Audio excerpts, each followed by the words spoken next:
Alright, tonight I'm going to be making chitlins and hog maws with jasmine rice.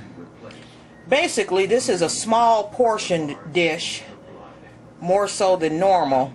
The hog maws, in combination with the chitlins, which are right here, is only about 4 pounds total. So it's going to probably only be 3 to 4 servings, if that. So I'm going to clean my chitlins again. They were pre-cleaned when I bought them, but I cleaned them once. So I'm going to go back and clean them a few more times. So we might end up working with 3.5 to 4 pounds of meat total. About 3.5 probably. So that's as far as the meat portion of it, is the chitlins and the hog maws.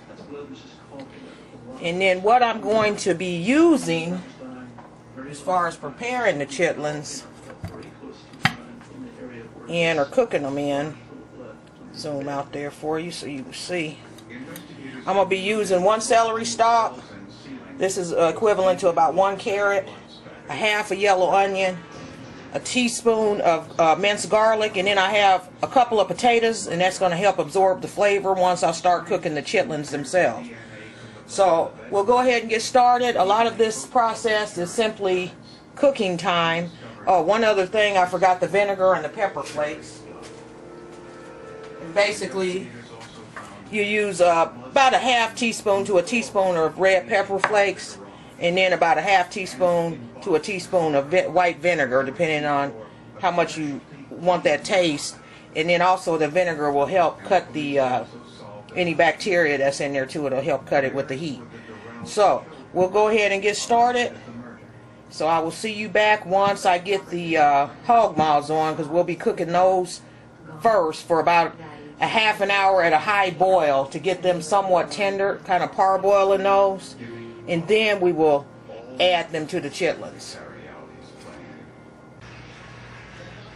As I was saying, what I'm going to do is take my other ingredients and I'm going to saute the veggies, and then I'm going to add my chitlins and hog maws into that particular blend, and then I'm going to add my potatoes, and then I will be cooking the chitlins for about 3 to 4 hours. Now they may have to cook longer than that, but it's summed up to be about 3 pounds of chitlins combined with hog maws. So we don't have very much to work with, but we're going to make it do what it do anyway. So we'll go ahead and get it started, and it will simmer for a small portion of the night, and I will come back and show you what this is going to look like when I get it all in the pot after we saute our veggies. See you back in a few. Okay, now what I did is I just cut the hog maws up. As you can see, they got fat in there. If it's any debris, I'm going to get that out of there too. I'll have me a pot of water, and I'm going to let that keep running so I can rinse them off, and then I'm going to do that 2 or 3 times. Basically, that fat that's in there, you can start to try to pull it out, but basically it's easier if you just kind of cut it out, rip it out. So you don't want that, you don't want nobody want to eat that. And basically, see how clean that looks? It's a little bit of fat in there too. Got my fillet knife for this. Basically, I can just cut that on out of there. Get that out. So basically, you just want to clean these good. A lot of fat in there. So that's why I say this is going to be sized down by weight. And be very careful if you're using a very sharp knife. I'm kind of used to using this knife in filleting fish, so I don't too much worry about getting cut. But it will definitely draw blood if it nicks the skin at all.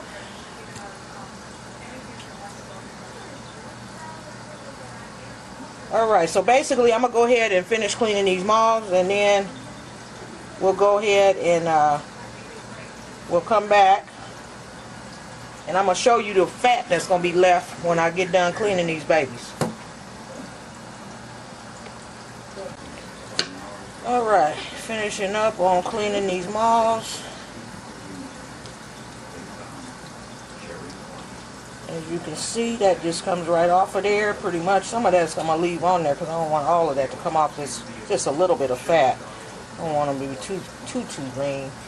I like to have a little bit of that pork fat in there. I'm throwing them right in the water, as you can see. A nice big chunk of fat there. You want to get rid of that. A little piece right there. A nice piece there coming off. A little bit like so.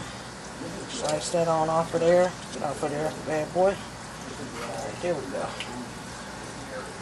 Throw that on into that.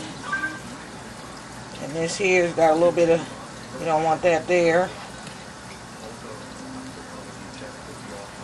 And basically these are pretty easy to clean. They're actually not as bad as I've seen some of them. I think with more people eating this type of food now, they're doing a little better job cleaning it at the packing plants. That out of there. Alright.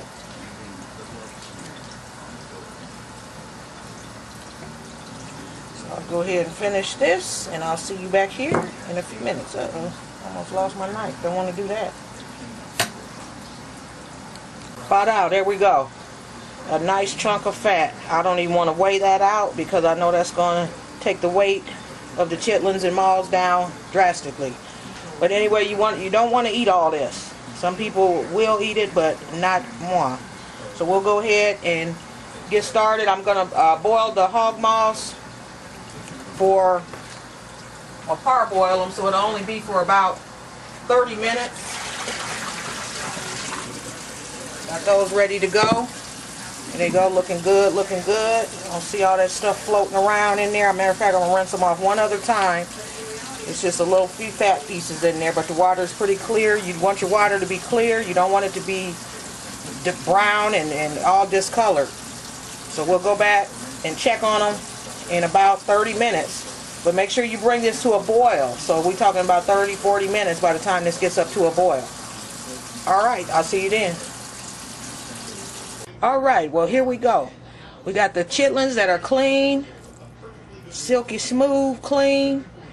Then we have the hog maws that are cooked down. They were parboiled and they're somewhat tender. They don't want to touch that. Just had raw chitlins. Don't want to. Yeah, they somewhat tender enough to put our chitlins in there with them. Now next, what I'm going to do is. And what I'm doing here, as you can see, I'm cutting up the hog maws into smaller pieces. So we're not putting big chunks in there. It'll make them cook quicker, and it also will make them stretch further.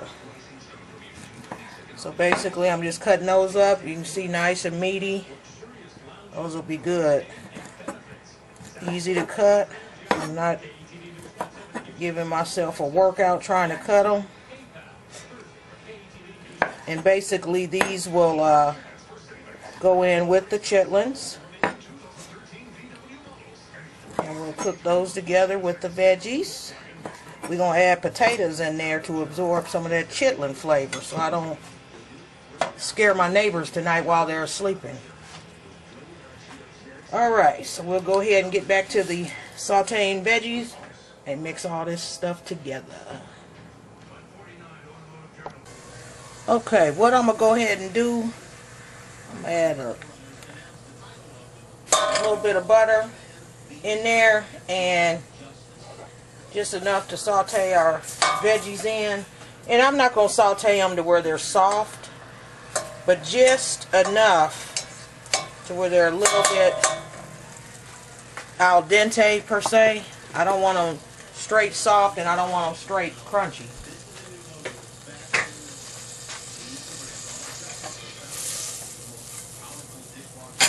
Alright, so we'll go ahead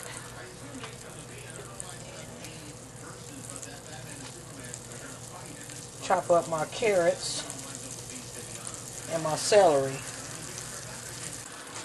Okay.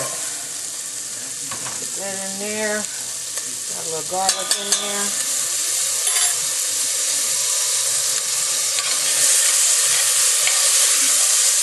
Onions in there.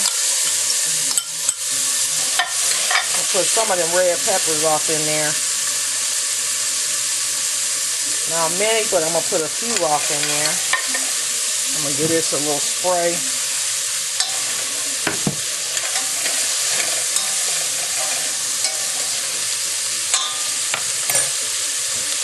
Put the lid on there for a few.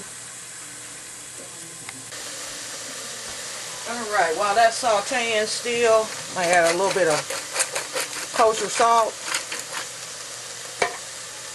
I wanted to have a little bit of seasoning going on. Pork, I don't want it to have that porky taste. That's a gross, foul taste. If you've ever had a taste that me and Bae call it porky taste, it usually comes from an old hog. So when you buy a hog, unless you're getting it directly from a butcher or a farmer, you don't really know how old it is. So that's just a chance you have to take. But generally it's in pork chops, certain bacon, and pork steaks. I've never had it in chitlins or pork roast or anything like that, but it's definitely in pork chops and bacon sometimes. It's a really foul, strong, awkward taste of pork. But anyway, that's another video on the porky taste. Okay, I'm going to add a little bit of water to that. There we go. That's what I'm talking about. Get that in there so that don't stick and brown too much. Alright. Now, at this point, what I'm going to do is add a little bit of chicken broth. For those of you who have seen my videos, you know I'm noted for changing up some things. I'm going to go ahead and add a little bit of chicken broth in there since I'm not using very much salt in this dish. I don't want my chitlins and hog maws to be bland. With that in mind, I'm going to go ahead and pour the hog maws in there. Go ahead and pour the chitlins in there. Chitlins looking good enough. They looking really good. And they actually are not smelling too bad. I'm going to pour my vinegar in there. Now this is the point I'm going to add some more of that red pepper in there now. Like so. And this time I'm going to hit it with a little bit of my Salt for Life. Right there. Hit it with a little bit of that. Alright. And then I'm going to stir this up a little bit.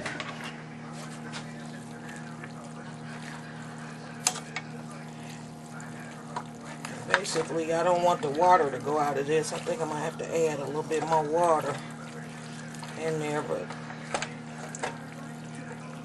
I was going to cook these in the slow cooker, but I'm just going to do a low simmer since I'll be up another 3 hours or so to check on them. Do a slow simmer on these instead of that slow cooker all doggone night. Alright, go ahead and get some water.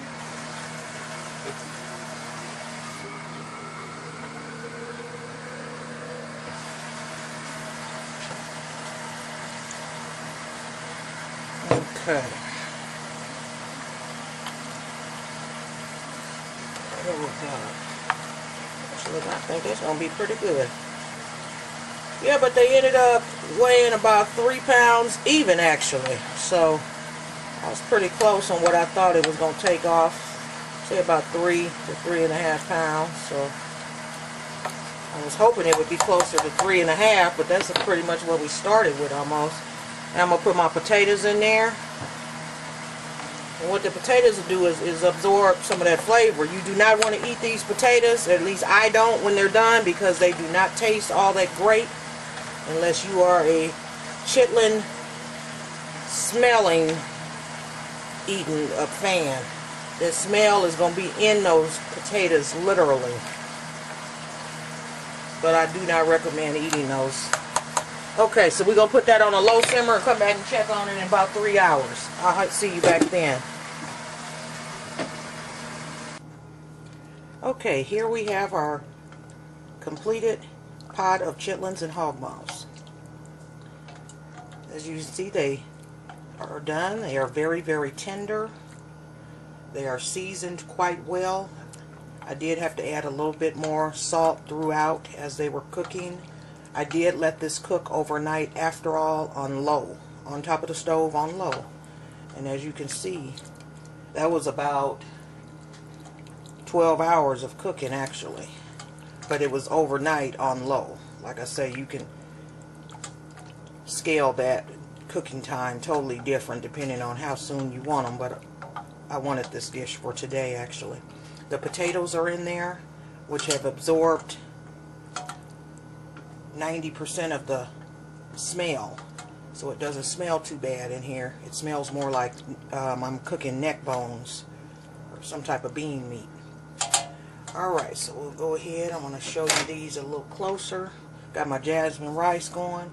I also prepared a small deal of frozen mixed greens that I had in the freezer, and then some beef ribs that were grilled just a few days ago. So there we have it right there. Looking good, smelling good, smelling good. You got the carrots in there, our celery, onion.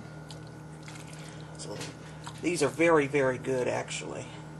One of the best pots I've actually made, to be honest. The hog maws that are in there, if you notice, I did cut those up a little smaller.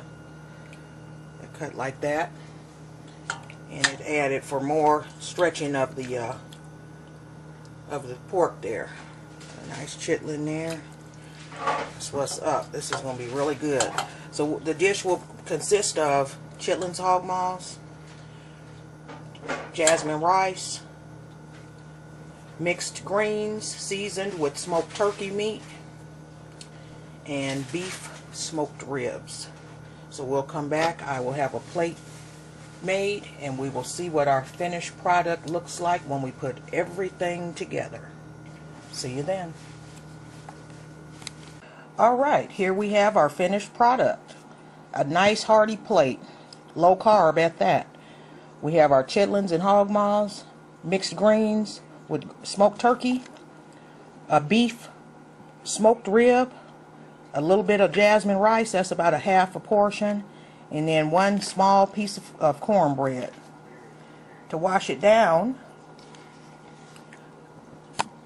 I'm having the pomegranate coconut juice, which is oh so good. So I'm about to get my smash on and let y'all get into the kitchen. Check it out.